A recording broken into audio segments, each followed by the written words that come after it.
আজকে আমার আলোচনার বিষয় বিয়ের পূর্বে পুরুষের কি পরীক্ষা করলে দাম্পত্য জীবনে সুখী হওয়া যায়। দেশের এবং প্রবাসের ভাই বোনদের প্রতি সালাম। আসসালামু আলাইকুম। আমি প্রভাষক ডাক্তার রিক্তা পারভিন, হোমিওপ্যাথি এবং আয়ুর্বেদিক চিকিৎসক। সাধারণত দাম্পত্য জীবনে সুখী হওয়ার বিষয়টাকে এমনটাই বোঝায় যে স্বামী স্ত্রীর সম্পর্কটা মধুর হওয়া। আর স্বামী স্ত্রীর সম্পর্ক যখন ভালো থাকে না, তখনই কিন্তু দাম্পত্য জীবনে অসুখী। তো এখন এই দাম্পত্য জীবনে অসুখী হওয়ার জন্য কিছু কারণ থাকে। এই কারণগুলো একান্তই পার্সোনাল। যেমন সেক্সুয়াল বিষয়টা কিন্তু সবথেকে বেশি গুরুত্ব দেয় এখানে। কারণ সেক্সুয়াল বিষয় যদি ভালো না থাকে, অর্থাৎ পুরুষ যদি সঠিকভাবে স্ত্রীকে সেক্সুয়াল বিষয়ে সুখ দিতে না পারে, তাহলেই কিন্তু সেখানে কলহ সৃষ্টি হয়ে যায় এবং এভাবেই কিন্তু দাম্পত্য জীবনে অসুখী হতে থাকে বা হয়। তো এজন্য বিয়ের পূর্বেই কিছু প্রস্তুতি আছে। এই প্রস্তুতিগুলো যদি পূর্বের থেকেই নেওয়া যায় এবং সেভাবে সেই নেওয়ার সময় যে কিছু পরীক্ষা-নিরীক্ষা করতে হয় পুরুষের। অর্থাৎ প্রথমেই কি করতে হবে? একজন অভিজ্ঞ সম্পন্ন ডাক্তারের শরণাপন্ন হতে হবে। ডাক্তার কিছু পরীক্ষা-নিরীক্ষা দিবেন এবং তার যদি মানসিক কিছু সমস্যা থাকে, সেই সমস্যাগুলো আম কনসালটেশনের মাধ্যমে সমাধান করার চেষ্টা করবেন এবং পুরুষের যখন যৌবন শুরু হয় তখন কিছু সমস্যা হয়, যে সমস্যাগুলো সেক্সুয়াল লাইফের উপরে খুবই প্রভাব বিস্তার করে। সেটা সঙ্গদোষে হোক ছোট সময়, অথবা পারিবারিক আম আদর্শের ভিতরে না থাকার কারণেই হোক, সেটা হয়ে যায়। সেটা হস্তমৈথুন, বিছানায় ঘর্ষণ, স্বপ্নদোষ, অতিরিক্ত যৌন মিলন এইগুলো হয়ে যায়। এইগুলোর থেকেই কিছু সেক্সুয়াল যে কিছু প্রধান উপাদানগুলো থাকে, যেমন টেস্টোস্টেরন হরমোন। এই টেস্টোস্টেরন হরমোন কমে যায়, যার কারণে যৌন দুর্বলতা আসে এবং পুরুষ যে বীর্যে শুক্রাণু থাকে, যে শুক্রাণুর থেকে বাচ্চা উৎপন্ন হয়। অর্থাৎ পুরুষের শুক্রাণু, মহিলাদের ডিম্বাণু এক হয়ে বাচ্চা হয়। তাই সেই শুক্রাণুটাও কিন্তু লস হয়। অনেকের দেখা যায় যে শুক্রাণু 0% থাকে।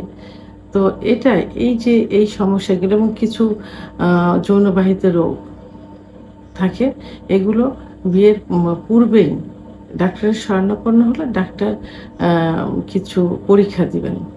সেই পরীক্ষার মাধ্যমে নিশ্চিত হওয়া যাবে যে তার যৌন সমস্যা, বাচ্চা হওয়ার ক্ষমতা এইগুলো কতটুকু আছে। সেগুলো নির্ণয় করে যে যদি সঠিক চিকিৎসা দেওয়া যায়, তাহলে কিন্তু বিয়ের পূর্বে সে সুস্থ হয়ে বিয়ের পিঁড়িতে পা রাখতে পারে এবং তাহলে স্বামী-স্ত্রীর সম্পর্কটাও কিন্তু ভালো থাকবে। কারণ পূর্বেই সে সুস্থ হয়ে আসছে। তো এইজন্য ডাক্তারের কাছে গেলে ডাক্তার যে পরীক্ষাগুলো দিবেন, সেগুলো প্রথমেই তাকে কি করতে হবে? বীর্য পরীক্ষা করতে হবে, অর্থাৎ সিমেন্স অ্যানালাইসিস। এই পরীক্ষাটা প্রথমে করতে হবে। এই পরীক্ষাটা করলে বোঝা যাবে যে তার বীর্যের ভিতরে শুক্রাণুর সংখ্যা কত % আছে। কম আছে, না ঠিক আছে, না 0% আছে। যদি 0% থাকে, তাহলে সেইভাবে আগে চিকিৎসা নিতে হবে। একমাত্র হোমিওপ্যাথি চিকিৎসার মাধ্যমেই কিন্তু শুক্রাণু 0% থাকলে সেটা উত্তোলন করা সম্ভব। যদি কম থাকে, খুব দ্রুতই কিন্তু বৃদ্ধি পেয়ে যায়। তো এজন্য আগে শুক্রাণু সিমেন্সটা পরীক্ষা করতে হবে। সিমেন্স পরীক্ষা করে কনফার্ম হতে হবে যে তার বাচ্চা হওয়ার ক্ষমতা কতটুকু আছে। দ্বিতীয় যেটি, সেটা হলো যে তাকে টেস্টোস্টেরন হরমোন পরীক্ষা করতে দিবেন। অনেকের এই যে বলে যে তার সহবাসের ইচ্ছা হয় না, উত্থান হয় না, বা উত্থান অর্থাৎ দাঁড়ায় না, বা দাঁড়ালেও সহবাসে অল্প সময়ে বীর্যপাত হয়ে যায়, লিঙ্গের খর্বতা চলে আসছে, আগামোটা, গোড়া চিকন। এই অভিযোগগুলো বিয়ের পরেই সাধারণত ধরা পড়ে। অর্থাৎ বিয়ের পূর্বে এগুলো কোনো কিছু মনে করে না। তো এই টেস্টোস্টেরন পরীক্ষা করলে যদি টেস্টোস্টেরনের পরিমাণ কম থাকে, তাহলে যৌন অক্ষমতা আসবে।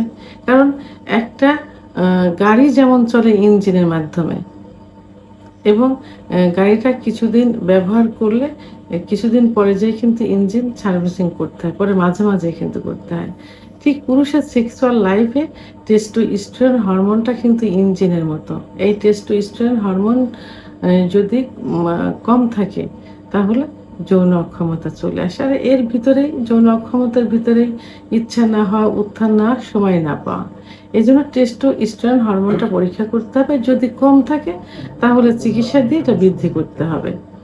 আরেকটা হচ্ছে প্রোল্যাক্টিন হরমোন। পুরুষের যদি প্রোল্যাক্টিন হরমোন বেড়ে যায় তাহলে কিন্তু যৌন অক্ষমতা ও মানে খুব দ্রুতই চলে আসে এবং সেটা প্রবল আকার ধারণ করে। এজন্য প্রোল্যাক্টিন হরমোনটা পরীক্ষা করতে হবে।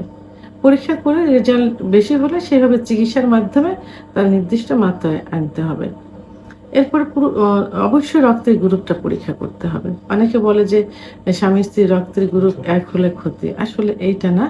স্বামী-স্ত্রীর রক্তের গ্রুপ এক হলে যদি সন্তান জন্ম নেওয়ার আ সময় মায়ের এবং সন্তানের রক্তের গ্রুপ এক এবং কিন্তু নেগেটিভ পজিটিভ হয়, সেখানে কিন্তু ক্ষতি হয়। তো এইজন্য রক্তের গ্রুপটা পরীক্ষা করে সেভাবে আ মা বিয়েতে স্বামী-স্ত্রীর গ্রুপ এক আছে কিনা সেটা নির্ণয় করে বিয়েতে পা দিতে হবে। এরপরে কি করতে হবে? এইচবিএস অর্থাৎ বি ভাইরাস পরীক্ষা করতে হবে। বি ভাইরাস পরীক্ষা করে যদি তার নেগেটিভ আসে এবং যার সঙ্গে বিয়ে হতে যাচ্ছে যদি তার পজিটিভ থাকে তাহলে নিজেকে কি করতে হবে? বি ভাইরাস টিকা নিতে হবে। আর যদি পুরুষের নেগেটিভ পজিটিভ থাকে, যাকে বিয়ে করতে যাচ্ছে তার যদি নেগেটিভ থাকে তাহলে তাকে কি করতে হবে? তাকে স্ত্রীকে বি ভাইরাস টিকা দিতে হবে। তো এইভাবে পরীক্ষার মাধ্যমে সঠিক রোগ নির্ণয় করে সঠিক এবং তার চিকিৎসা নিয়ে যদি এভাবে বিয়ে হয় তাহলে দাম্পত্য জীবনে কিন্তু সুখী হওয়া যায়। আরেকটা গুরুত্বপূর্ণ যে সমস্যা সেটা হলো এইচআইভি এবং আবার দেখা যায় যে সিফিলিস গনোরিয়া, যেটা একজনের থেকে আরেকজনের সংক্রমিত হয়। রক্তের মাধ্যমে হয়। এইজন্য এই পরীক্ষাগুলো করতে হবে। এই পরীক্ষাগুলো করে যদি মনে হয় যে তার সমস্যা আছে তাহলে সঠিক চিকিৎসা নিয়ে সুস্থ হয়ে তারপরে কি করতে হবে? বিয়ে করতে হবে। তো এটা যে শুধু পুরুষের ক্ষেত্রে সেটা না। পুরুষ মহিলা উভয়েরই বিয়ের পূর্বে পরীক্ষা করা প্রয়োজন। তো আমি আজকে শুধু পুরুষদের বিষয়টি নিয়ে আলোচনা করলাম। নেক্সট টাইমে মহিলাদের বিষয় নিয়েও আলোচনা করব। এখন এই পরীক্ষাগুলো করে সঠিক মা মা রোগ নির্ণয় করে এবং তার সমাধানের মাধ্যমে যদি বিয়ে করা যায় তাহলে দাম্পত্য জীবনে সুখী হওয়া যায়। কারণ সমস্যার সমাধান আগেই করে আসছে। সাধারণত বিয়ের পরেই এই সমস্যাগুলো ধরা পড়ে। আর তখনই চিকিৎসা নিতে যায়, স্ত্রীর সঙ্গে গন্ডগোল হয়। অনেক, অনেক সমস্যা হয়। দাম্পত্য জীবনে অসুখী হয়। এইজন্য দাম্পত্য জীবনে সুখী হওয়ার জন্য এই পরীক্ষাগুলো খুবই গুরুত্বপূর্ণ। ভিডিওটি সম্পর্কে যদি কোনো মতামত থেকে থাকে অবশ্যই কমেন্টসের মাধ্যমে জানাবেন। আর ভিডিওটি ভালো লাগলে লাইক, কমেন্ট, সাবস্ক্রাইব করে আমার সঙ্গে থাকুন। আল্লাহ হাফেজ।